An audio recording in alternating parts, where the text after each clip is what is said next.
Greetings, my friends. This is the first of a series of video sermons I'm going to call Sustainability. The first sermon is about dynamic life. In living, we all want to be successful, and we want the most fruit that we can get from our efforts. It's intuitively obvious to me, but maybe perhaps that's a condition of the world that I was brought up in. But it's been brought to my attention that not everyone understands the dynamic that I'm about to describe. To have dynamic action, you really have to have a clear idea of what it is you want to do. And the clearer your idea, the easier it is to accomplish it, and the more economic your effort will be. Now, that may seem simple enough. However, it wasn't until about the last generation that the idea of getting deep into one's own thoughts appeared in the Western world. The Western world was based on the idea that the key to success in life was all in the dynamic of doing things. It was introduced into the Western world from the Eastern, I think from India, that you could go deep into your mind.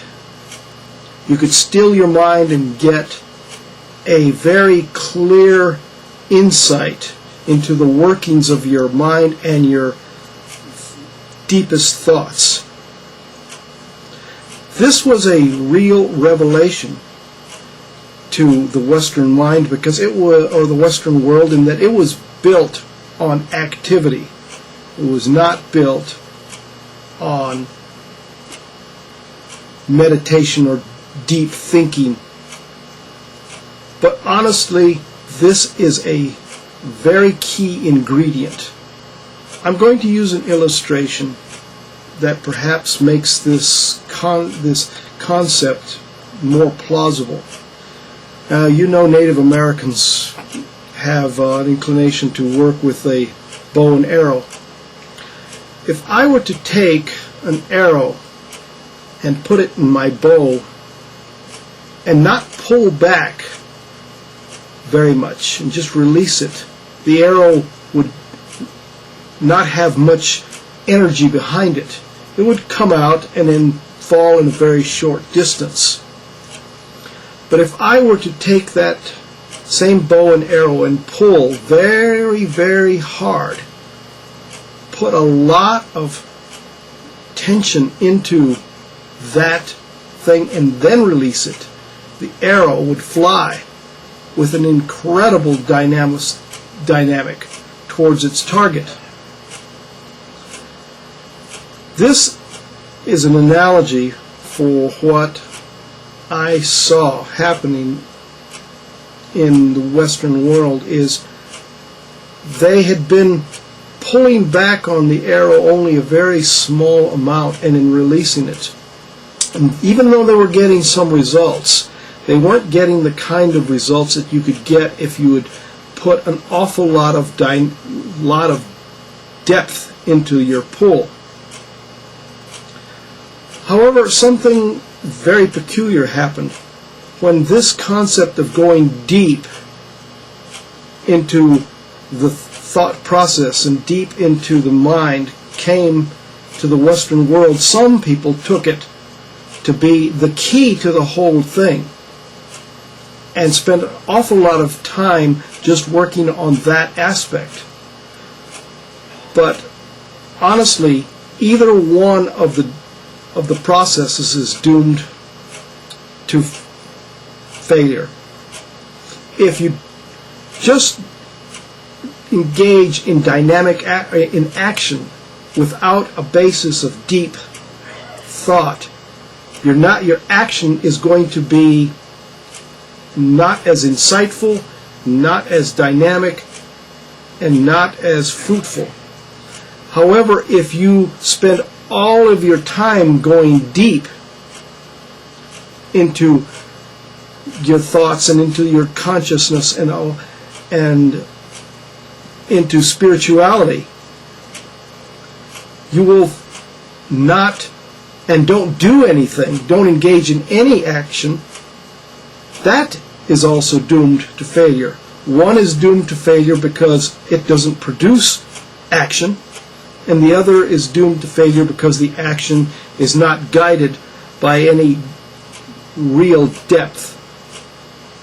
So it is these two working together that really make for a successful, dynamic life.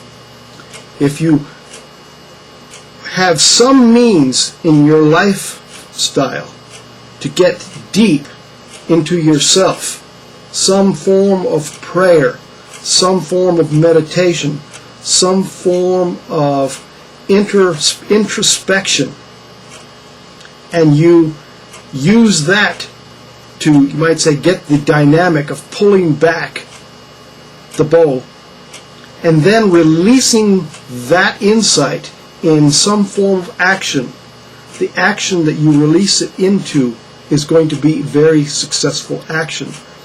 But it is the combination of these two that work. By themselves, neither of them can accomplish much. Action without a deep basis will never be completely fruitful in that it doesn't have a deep basis, and introspection by itself and a deep spirituality without any action produces no fruit. So this is something that I wanted to bring out on the first sermon on sustainability.